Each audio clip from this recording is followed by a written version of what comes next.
Good morning, everyone. I'm Colette Barta with the State Library here in Montana, and we're so pleased that you all have joined us for this program today.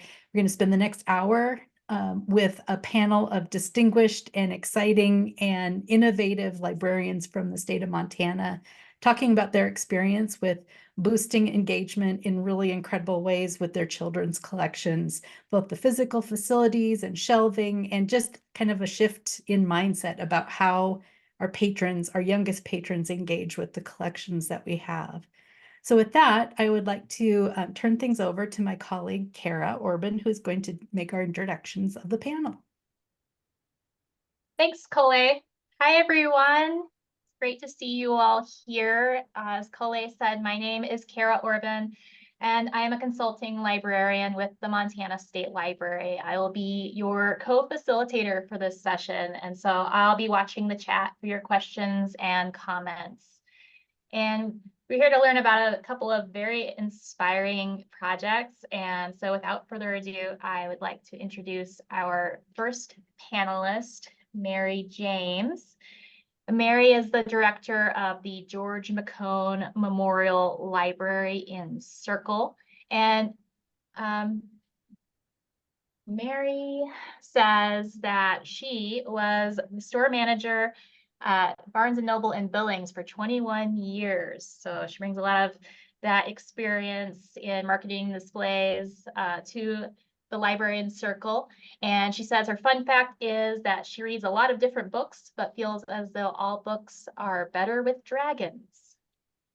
And then we also have a staff from the Fairfield Public Library with us today. Tracie Roeder is the director of the Fairfield Library, and she says her tagline is, "I have a spreadsheet for that." She is a sheep flock master and wool grower, mother of some, and she can give us some details on that if she wants. And favorite authors, Ivan Doig, Craig Johnson, and Adriana Trigiani. Melissa Hatch is also with us from Fairfield. Her tagline is "Human Google and Queen of Snaz." She keeps the other staff from playing with matches, which is interesting, and says that she is the mother of many and has her favorite authors listed as John Green, Lane Moriarty, and Kate Morton. And is Marla with us this morning? Or hi, Marla. Is. Great. Hi. Marla Holmquist, also from Fairfield. Her tagline is "Love a lot and kindness care bear," all rolled into one. She who helps us find the good in every situation, person, and thing. Mother of the most. And her favorite authors are Charles Dickens, John Steinbeck, and Mildred Walker. So welcome and thank you to all of our panelists. And we're excited to jump in and hear about your library projects. I think we're starting out with Circle. Hello. Indeed. And Mary, I'll get to the slides here in just a second, but Sure. just buckle in and please do share your questions in the chat. As Kara said, we'll gather those and respond to those. If you'd hold them until after both of our sets of panelists present, that would be great. But just know that we will be addressing your questions and it will help us out by just putting those in chat. Okay, and also I was just going to say, these two libraries are in Montana. They are not close to each other. And so to see these different perspectives from the different sides of the state in different communities, it's really inspiring. And so for those of you who are not from Montana, it's about it's a just over 7-hour drive between Fairfield and Circle, Montana, where Mary is. So just for a little bit of perspective there. And I'm sorry, Mary, please take it away. So, point of clarification, I was at Barnes & Noble for 21 years, but I only ran the store for about 10 of those years. So I think I'm not a librarian. I mean, I'm a librarian now, but I'm not a trained librarian. I think in a lot of small towns like this, you just hire who you can hire, and you don't always have somebody who has the formal education. And so maybe that's why I made some unique choices. So I came back to Circle. I grew up here. This is my childhood library. Um, I came back to take care of my mom and lucked into this job. It's a great job, best job I've ever had. And I noticed that when I got here that there were some opportunities. Um, there was the teen section was in the middle of the Montana books, and it only had 4 different series, 2 of whom were not teen series. Books were not in any kind of order. So I spent a couple of years just getting stuff to where I could even wrap my head around changing things. And then I sort of had a discovery phase where I sort of looked at how kids were interacting with the library. I noticed that we didn't have kids, that we had a lot of preschoolers and kindergartners and first graders and less second graders and even less third and fourth graders. And we really didn't get many kids past 5th grade. Like they just didn't come here. And we had a lot of kids who came in and they would maybe leave without anything because they couldn't find something that inspired them, or they left with the same thing they'd already checked out, or they just grabbed something off a display, but it didn't really seem to excite them. It was just, their parents said they had to get a book, so they grabbed one.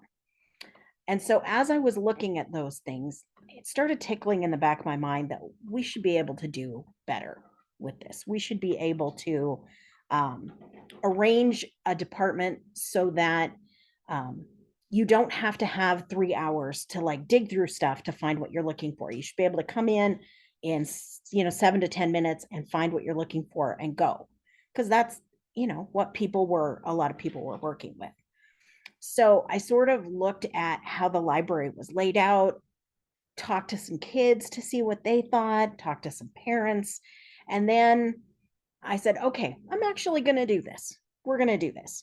So then I went into some classrooms and asked kids, how come you don't come to the library? And what kind of things do you like to read? And I went through Blue Cloud Analytics. It's great. And I pulled just a ton of reports. I pulled reports on the age of the collection. I think at the time, the average age was like 25. So we hadn't been adding to the books in a long time. I looked to see how many active cards we had and how many, what books were not going out. And I looked at the physical layout of the books and thought we can do better. So we had some challenges though. Our library doesn't do a scanner inventory, we do paper inventories.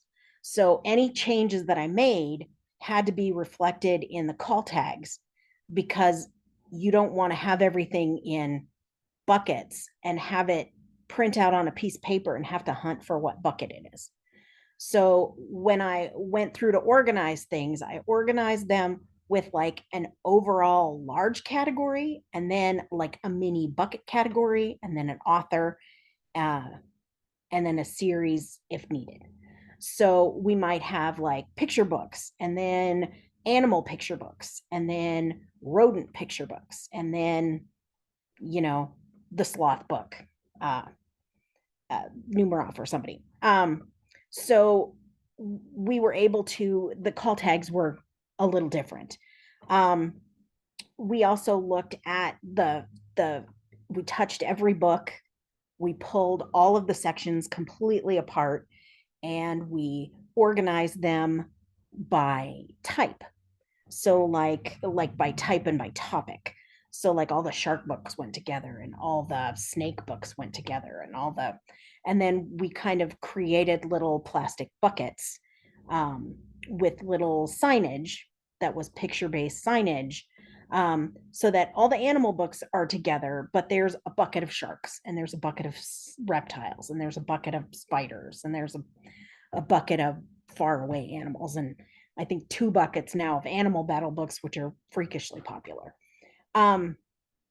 So once we got all those things pulled apart, at the same time, we kind of weeded out stuff that was in really poor condition, that was just not something that had ever gone out.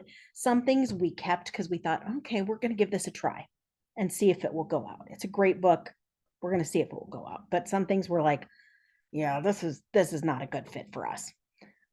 So once we got all those things pulled apart and set into buckets and some of the sections relocated, it was a bit of a process. So we started in April, and I was lucky enough to be able to get a $10,000 grant from the library's Transforming Communities. And that's from the ALA in association with ARSL. And they're still giving out some of those. So we focused on reading differences, reading disabilities, and trying to make our department more accessible. And we were able to buy some more books and some more shelving, which was desperately needed. So once we got that shelving, which was delayed by 6 months, once we got that shelving up, we were able to finish in about October. So it took us a while. And there were some times where it was not optimal, where there were sections that had to live on carts or were in too small a space, until we got the extra shelving that we needed. I started with the nonfiction books because I felt like those were the most difficult for kids to be able to browse. And then we sort of transitioned. We did nonfiction books, and then we did picture books, and then we genreified all the chapter books, so that if you were looking for a mystery, you knew where to go, or if you were looking for fantasy and science fiction, you knew where to go, or if you were looking for sports books or historical fiction. All of those had their own section, and we sort of put either a colored spine label or a colored tab along with the new call tags so that it was pretty obvious where those books would go. I did probably 90% of the work myself, not 100%. I have 2 10-hour people. I will say one of them just was not supportive at all. And we just got to the point where I said, we're just going to do it anyway. And she has since come around quite a bit because she has seen the change that happened with it. The other person did some, and I had some summer interns who helped as well. And so they got to do some of the, putting on the new call tags and stuff. And that was huge help. So once we had at least begun this process, I was lucky enough to invite the K through 6th grade. It was their last day of school, and we got to be their field trip. And so that was the first time I got to really test and see part of the new stuff in action. And so they have done this before, and it was my alone day in the library. So it was me and 4 teachers and 85 kids. And they came over, I read them their story. I explained kind of how we were changing stuff around and encouraged them to look through the kid section and just look for stuff that they might find interesting. So what I found was startling. Usually when kids come in, they come in and they look for about 5 minutes, and then they get bored, and they start screwing around, and then somebody gets yelled at, and it just devolves from there. These kids came in, and I looked around at every kid had a book, or they had a bucket that they were pulling all the books out of and spreading around and looking through. Or they had come up to me and said, well, where can I find this? Do you have books on this? It was remarkable, absolutely remarkable. And the teachers looked at me and they said, oh my gosh, you have organized it exactly the way they think. I wish I could do my classroom like this, but I just don't have the space. So it let me know that, okay, this is something we can keep doing. So we were able to get like our picture books all organized. We were able to get our chapter books all organized. We were able to take the teen section from, you know, Harry Potter and Twilight to like, you know, 5 bays of teen books, which is phenomenal. And we were able to get some real change. There are challenges. I will say that if you decide to do this, the dollar store is your friend. They have a billion different little plastic buckets that you can get from between like $1 or $1.50 to $2 a piece. Best money ever. Demco makes a lot sturdier ones, or the library store, or whoever you go through. They're super expensive, really, really expensive. I went with creating my own signage, but you could certainly purchase whatever kind of signage you want. I felt like for those younger readers, I wanted picture signage, because if you have a pre-reader, if they see a shark on a bucket, they know it's the shark books. If they don't, you know, if it's just words, that's not necessarily, doesn't necessarily work for them. So once we completed this giant slog, and we talked about it in the school, and we started seeing teachers book time to bring their classes over. I started seeing kids who came over always found a book. I started seeing stuff that hadn't gone out in 10 or 12 years start to leave. Like you know, found somebody was like, I didn't know you had all these books. Where did they come from? Like, we have had them. We were able to expand our graphic novel section, which we really didn't. I think we had Wimpy Kid and maybe Dork Diaries, and that's about all we had for graphic novels. And they're so popular, we're able to really get a good section put together for that. It has been startling, really startling. So just to give you some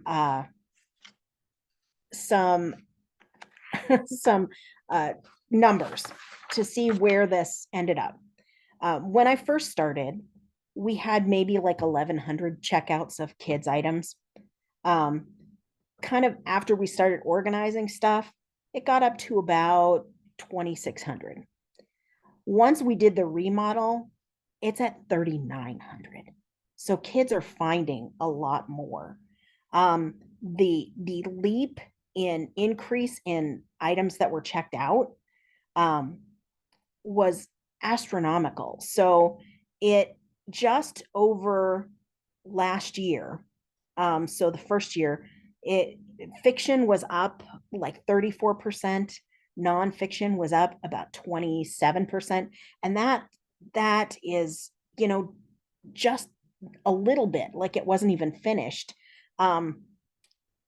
This year so far, if it continues the way we expect, we'll be up another 30%. Nonfiction will probably be up like 90%, and teen will be up like about 48%. And I had thought, you know, we didn't get that many more cards, but I pulled this Blue Cloud Analytics report, and I looked in from like the years before the relay, they were between 30 and 50 active cards in the whole library.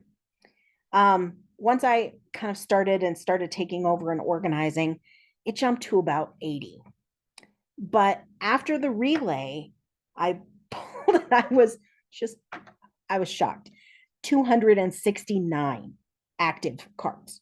Not just like people are using them all the time. So between kids finding more stuff where you might have walked out without a book, now they have their own card and they're finding 1 or 2 or 3 books. Teachers now regularly schedule class time with us. Kids are excited to turn 8 because that's when they can get their own card. So they come in and they're like, I am 8, give me my card. We have wait lists now on books. We never had that before. It never really was an issue. And the only time I see a kid like leave without a book is because their parent has told them, no, we're going on vacation and we can't bring it back on time. You can't have one. Or they're so fixated on that one book that they're waiting for, they just don't want anything else. And we have to talk to them about maybe try a just for right now book. Like, it's not the one you really want, but take a chance. If I were today to give any advice on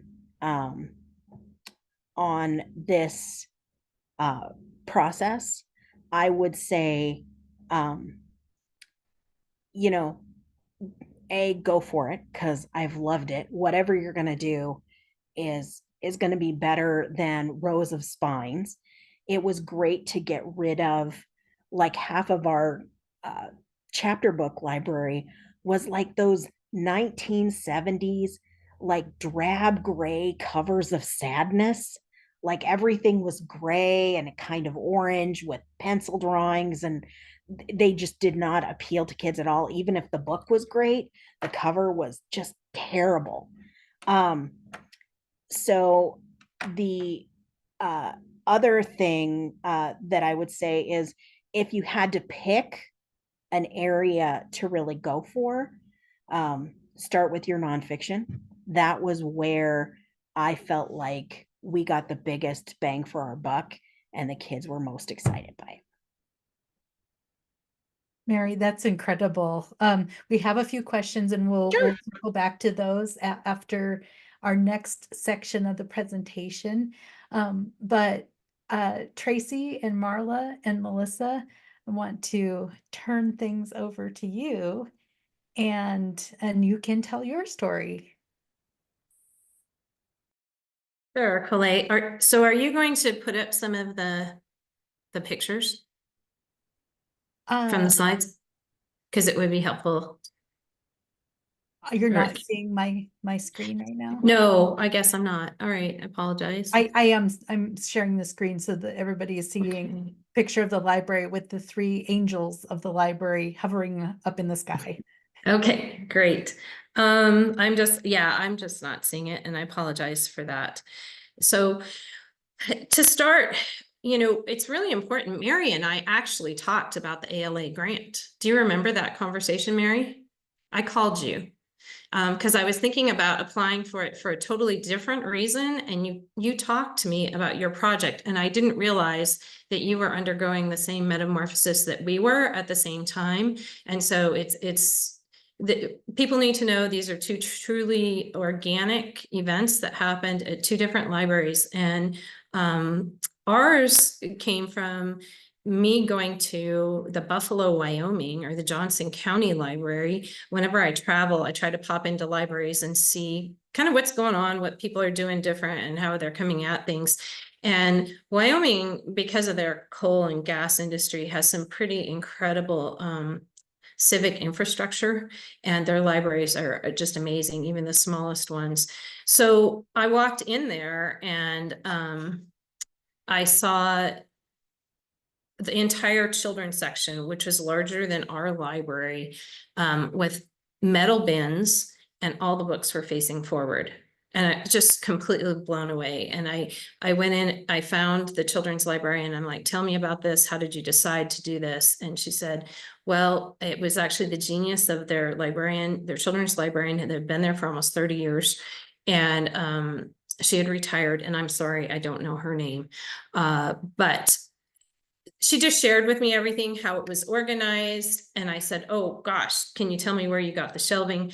Turned out that the shelving came from Germany, and it was just cost prohibitive for our library. So I think what you're seeing now are basically what we did. We had a local carpenter come in and build the bookshelves and for us. So are you going to play the video, Colette? I'm just the video.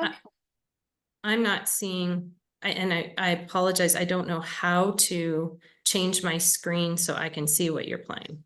No, that's all right. So what everybody should be seeing is a video tour that shows kind of the before and after the installation. the empty shelves and then what everything looks like with the shelves full. Hopefully that movement isn't too much for you, but I've got both of those videos playing at the same time. Great. So in the meantime, when I got home, I read about dynamic shelving and actually turning some books on shelves facing forward, and creating a space to advertise and display. And so I thought, okay, I think we can do this. Another thing that's really important to know is that we literally had our picture books shelving was falling apart. It was pressboard and these kind of terrible metal not terrible, but just not metal railings that wouldn't even, if a child pulled up on it, the whole thing would have come down. So it became truly a safety issue. So we started with our picture books first. We had our junior women's club and our friends of the library. They gave us about $3,500. And so we did the picture books first. And then there's a movable cart, I think you can see in the second. It actually, the wheels lock up. We can move that anywhere in the library. And when we have our story hour, it actually comes out so we can utilize that section. So that was something that we did. So we did find a local contractor. We got the dimensions from the Buffalo, Wyoming library shelving, and he built it kind of to specs for our area. We only have about 10,000 items in our whole library. So for those of you that are really working with a limited space, this worked well for us. It's a very, I don't want to say very different take. It's a different take than what Mary did. I think there's some real genius in being able to pull those tubs out and put them on the ground. In our case, because we are so limited on floor space and where we were, having a permanent built-in shelving for the wall was great. And a lot of what we've been doing here, because we have such a boom and bust economy because of agriculture, is trying to build things for 50 or 100 years. We try to buy 100-year furniture if we can. We try to build 50-year shelving if we can. So really, it's a huge investment up front. The whole project cost about $11,000. I think in the one video, you'll see where our electric co-op, Sun River Electric Co-op, donated the $8,000 that kind of put us over the top so we could complete the project. And the carpenter did donate some time as well into that. And then your 3 librarians that you see on the video, we painted everything. We did all the painting. We closed the library for a week. We pulled everything off the old shelves, and we actually kind of did the remodel ourselves. An electrician came in, and then Brad came back and installed the shelves. So there was about a week there where everything was closed down, but the actual cataloging, cross-cataloging of the books, that took quite a bit of time, and we will let Melissa talk about that.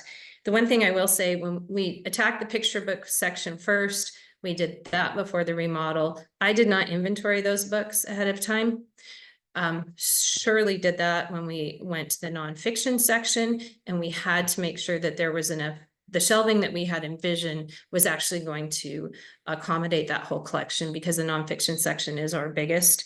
And all books face forward now in fiction, nonfiction, and early readers. Marla's going to talk a little bit about that.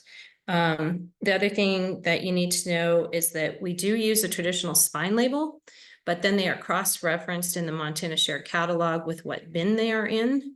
And so if somebody wants to book through interlibrary loan, we can find it easily that way. So it's a little different than Mary's take, in the sense that we don't group it by subject matter. We actually group it.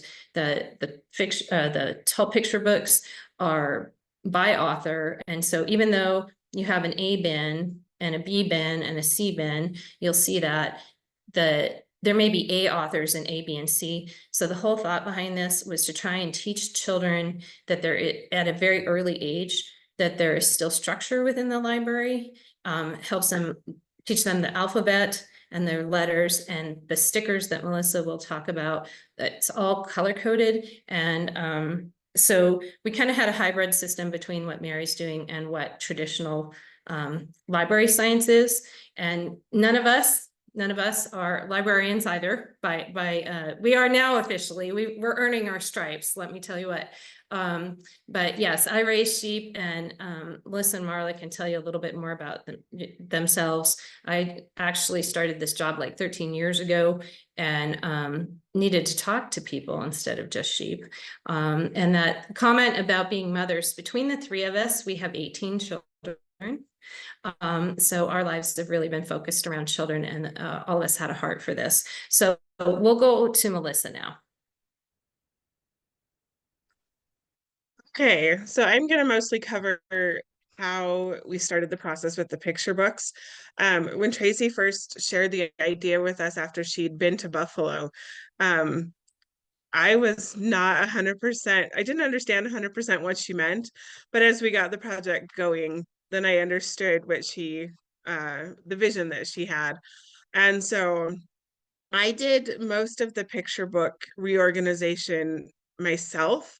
The first step that we did is that we went through all the picture books and we weeded pretty heavily, so that we knew that we would have enough space. And then once the first section of shelving for the picture books had been installed, we did run Blue Cloud Analytics to get a list of all of the picture books.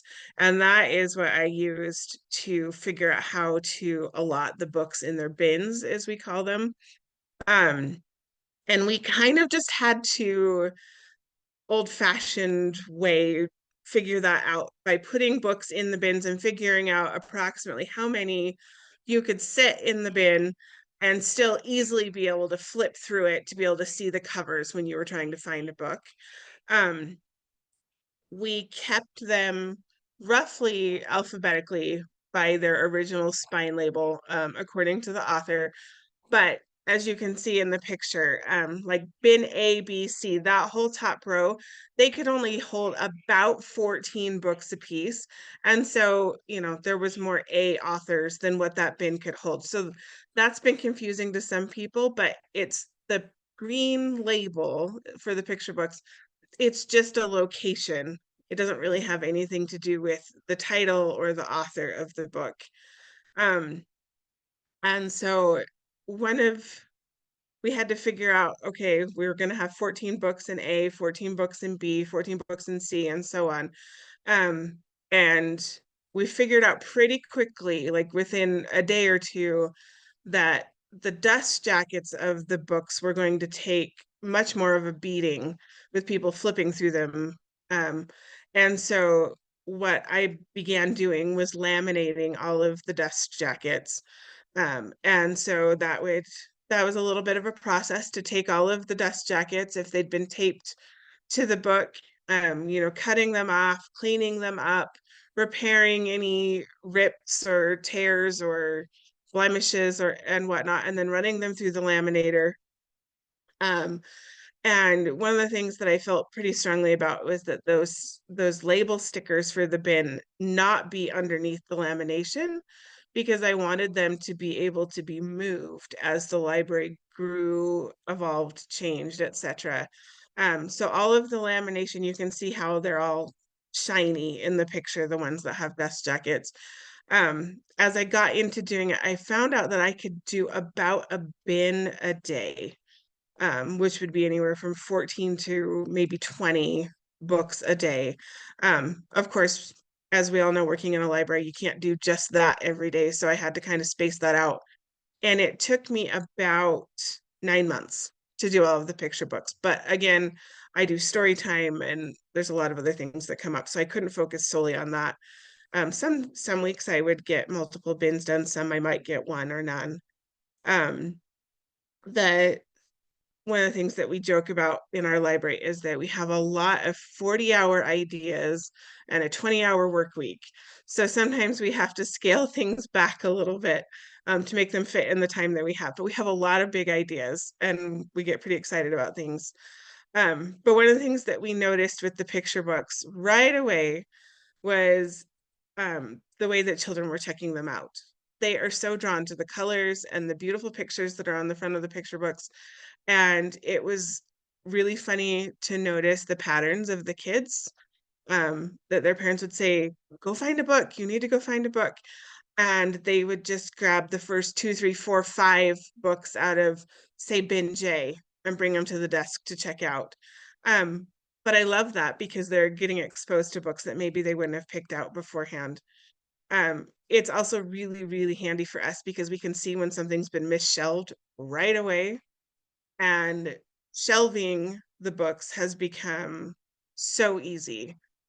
We can pick them up off the cart after they've been checked in and very easily go in and put them back in the bin where they belong. And one of the things that we made sure to do that we learned from Buffalo's library is that when a book comes in, it goes to the back of the bin so that we're kind of doing a first in, first out kind of rotation like you would do in the food service industry.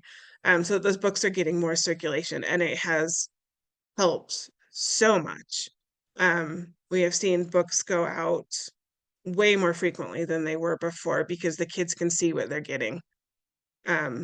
And it was a huge learning process when we got to the part that Marla is going to talk about with the nonfiction and the early readers. We knew way more than we had when we started with the picture books. For example, we knew about the lamination. So before we even did the remodel for the rest of the children's section, we started pre-laminating everything so that when we got done with the new shelves were there, we were ready to go and get the stickers on them, and that went much faster. And so I'll turn it to Marla.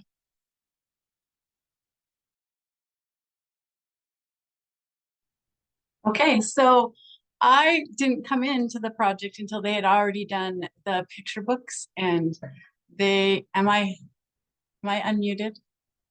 Okay, I got a thing in the middle of my screen. Sounds good.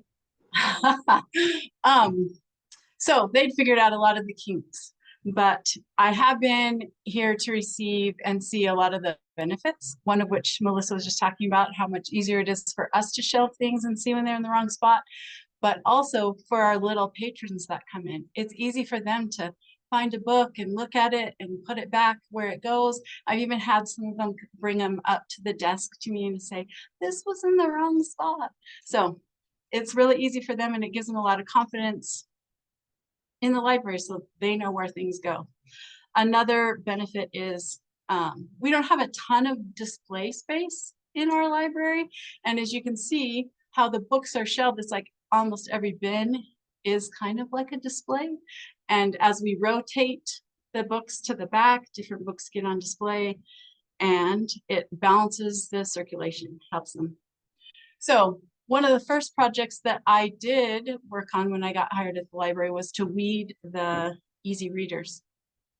And as I was going through it, it was really bothering me how some of the books didn't really seem like early readers to me, but they were cataloged that way. And I would say something about it and we'd go, well, that's the way it is. It's like, I was thinking there's some big librarian in the sky that made all those rules. And so we just kept them that way. And after we weeded, then we had a discussion with actually, I don't know what her job was, but Tracie Cook.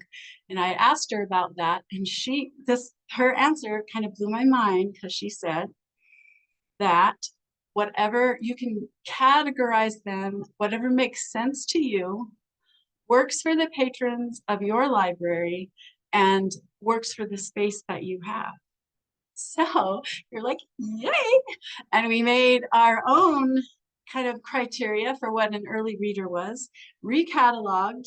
And then, so as we changed a bunch of them into picture books, we found that they got new life as a picture book, where they were not getting checked out as an early reader. They now were getting checked out as a picture book.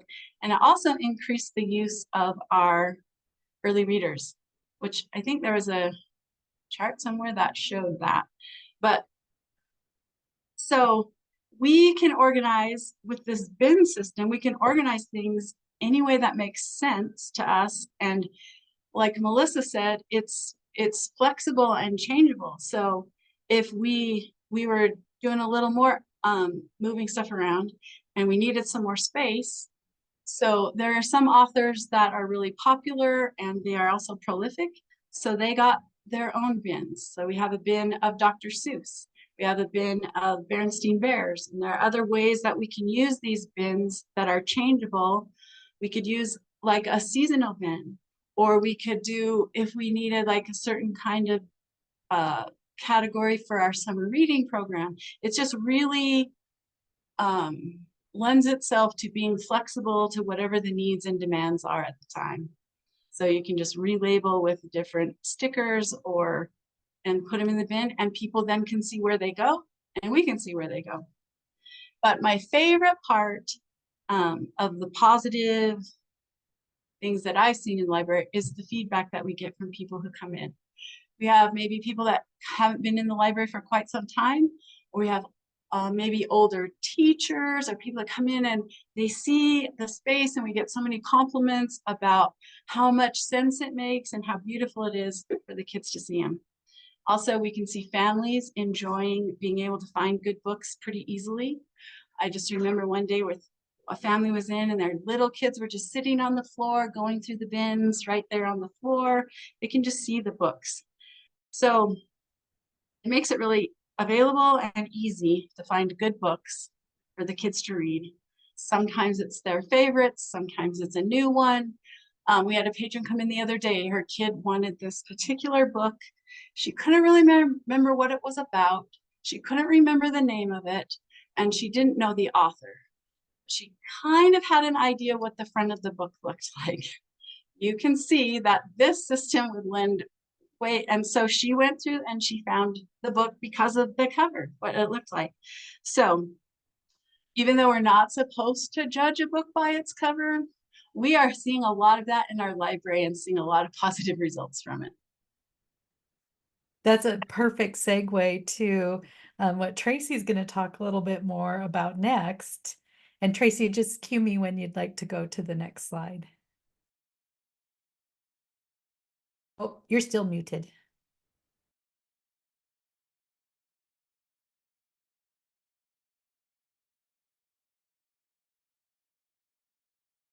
Right. There we go. I'm sorry.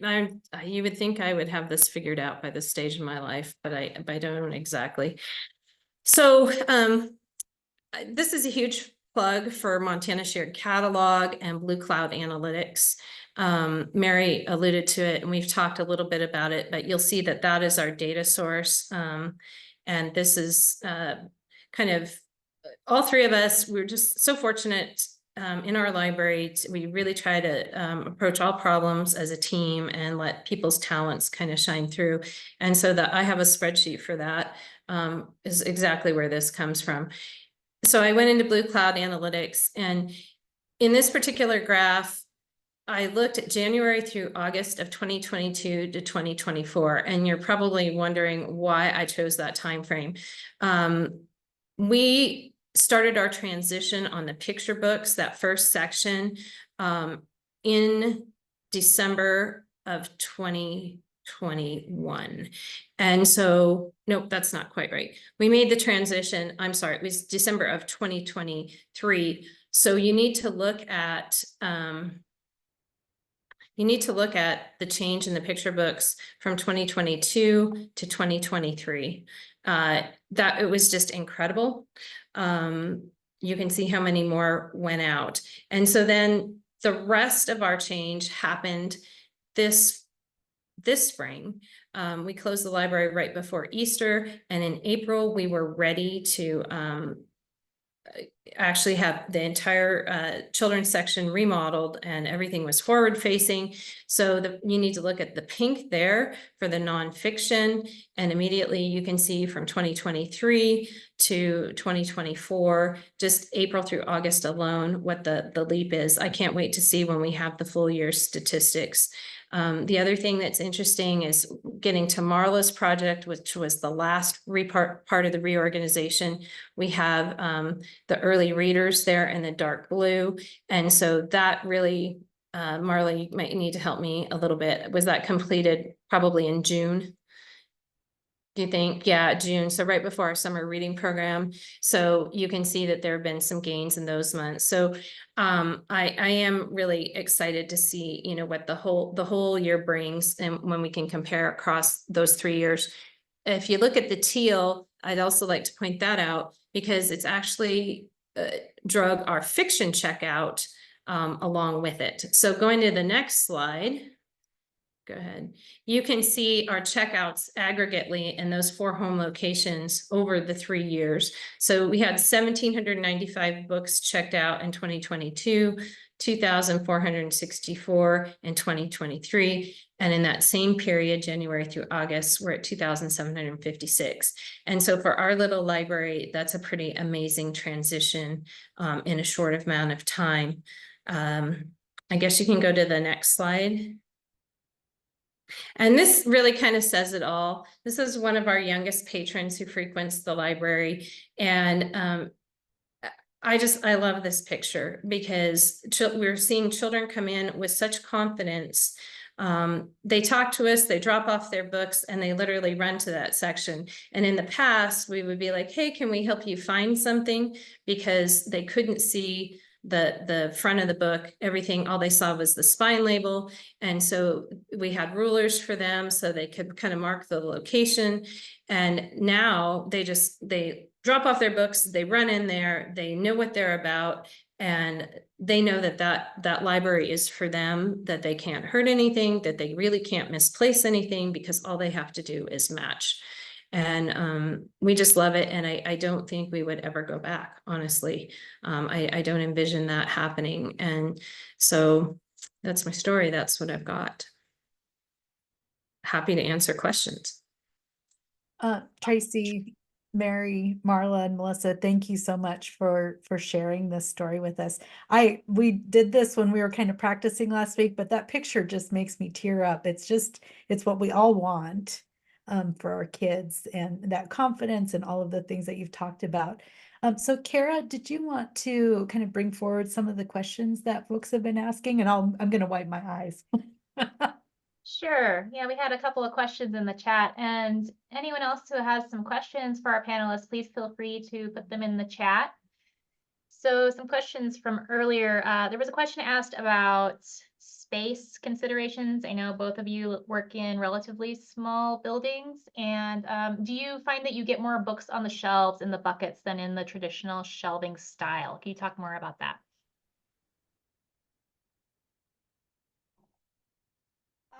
It depends on the type. The way that we used to measure it when I worked retail is you could look at the square feet of books that you had. So if you had a 3-foot bay with 5 shelves, you might have, 45 square feet of books and be able to figure out how those go. It's comparable. I would say what you lack in space is made up for in just that the books that you're able to keep all get used, so that you don't have to, and you don't have to, like, I have kids, we don't have to set up displays anymore. We don't have to waste space on that. They know they want the shark books. They don't care if you have a display. They don't look at it. They just want to go where they want to go. They're very empowered and driven. And I would say probably not as much. It doesn't hold as much, but what you do have is much more user friendly. I don't know if that was your. I think in some ways, yes, we had a similar situation. The picture books, we were pretty much spot on for, the bins we have. I think we're going to have to look at probably rearranging as we add more picture books. They're getting a little full. That's where, had we inventoried ahead of time, which is exactly what we did for our nonfiction section, because we wanted to make sure. We also did some weeding then. We do have some leftover bins, but we just got the big Pilcrow grant donation. And so we are going to have to work those new books into there because we do have a display of them right now. So Mary is right. The amount of books that are going out actually allows us to probably carry more books than we normally would. But, I think I'll let Melissa and Marla, answer some of that as well. But my sense is that it's about space for space. That's what I believe, but we'll let those guys talk a little. So for me, once we had redone, especially the nonfiction, we actually have empty bins that are waiting for expansion or to be used in other ways. The picture books are a little crowded at this point, but that's just because we've added with the shifting that we've done. And I would say it's pretty comparable, and it's just so much more user friendly that anything that you might lose in space, you're going to gain so much in so many other ways because the books are so much more accessible. I mean, the first picture from our section was how our nonfiction was before, and they were like pretty much about ready to fall off the shelves because they were so crammed in. And this is just night and day, so much better. I agree. I don't really have anything to add. Thank you. One thing I'm going to jump back in here, and I do want to add, so the cost of laminating, we were just discussing that the other day, was about $300, right, Melissa, for most of our children's section. The other thing is we bought most of our stickers from Uline, and so we expect those to kind of wear out in time, and the print will fade, but because they're laminated, it's super easy to pull them off and put new ones on. It's also super easy to shift bins because of that. And so, and because there is still a spine label and they are cross-referenced by bin, it's really easy to go in and reassign them. So I just didn't want, aside from the actual shelving costs, I didn't want people to think that it was cost prohibitive on those other supplies. Thanks, Tracie. There was another question in chat, and this was touched on a little bit.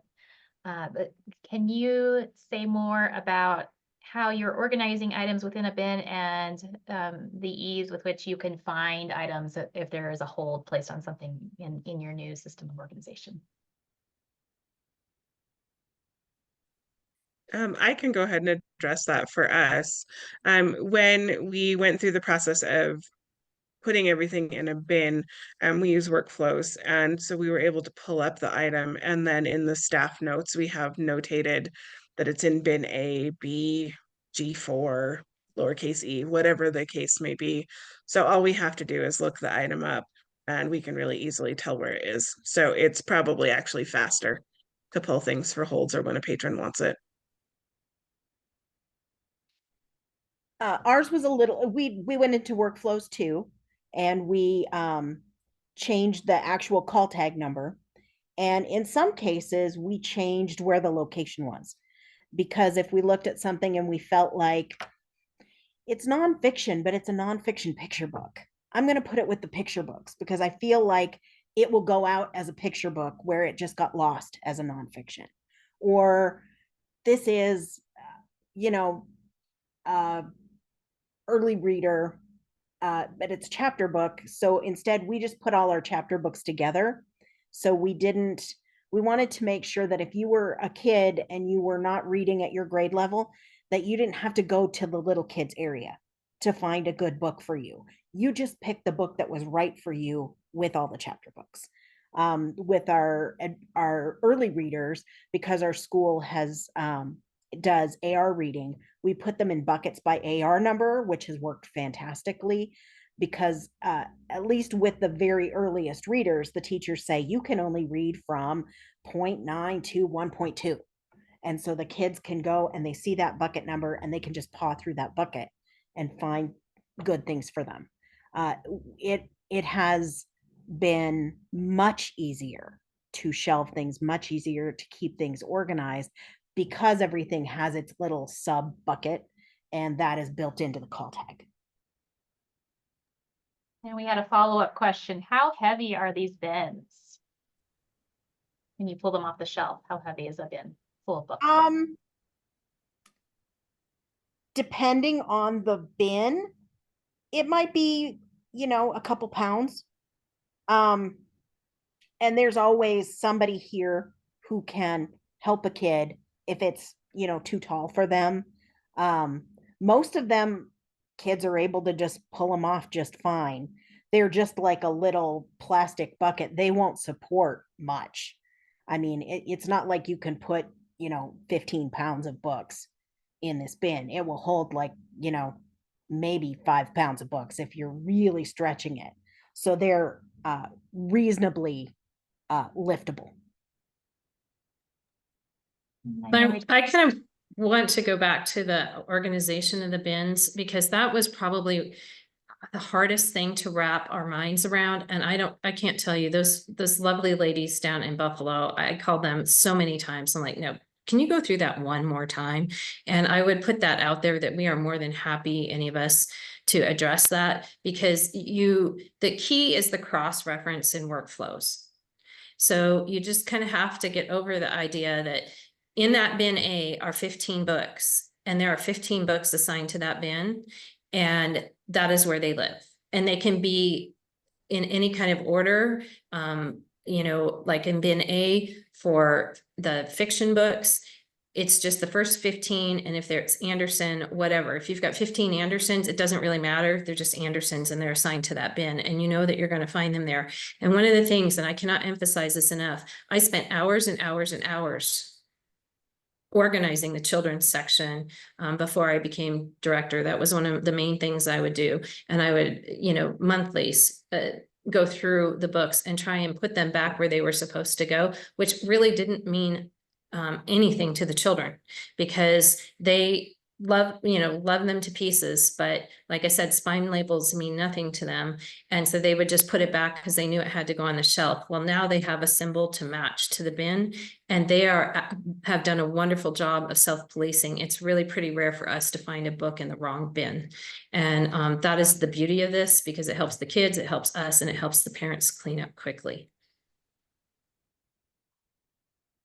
We are coming up to the top of our hour, and I don't want to stop any questions, but I would like to ask anyone who joined us today if you would please fill out our evaluation form. The link is in the chat. And also just to let you know that we'll have a recording available probably by tomorrow morning. And we'll also be posting resources that were shared, the slide deck and those sorts of things. So if you come back to our event calendar, you'll be able to get those things from the Aspen event itself. I shared the survey. I also mentioned a few upcoming webinars. Again, go back to the calendar, click on the event, and you'll be able to get the resources that we have with us. With that, I wanted to just say thank you so much to our panelists and everybody who joined us today. I am inspired. I have my own little shelf of books here in my office, and I'm totally rethinking even for my personal collection and the way that I like to share things based on the ideas that you gave. So thank you so much, everyone. And I just want to encourage you to join us next time at the end of October, next part of our series on collection management. Jonna Underwood is going to be leading that session. So thank you so much, everybody.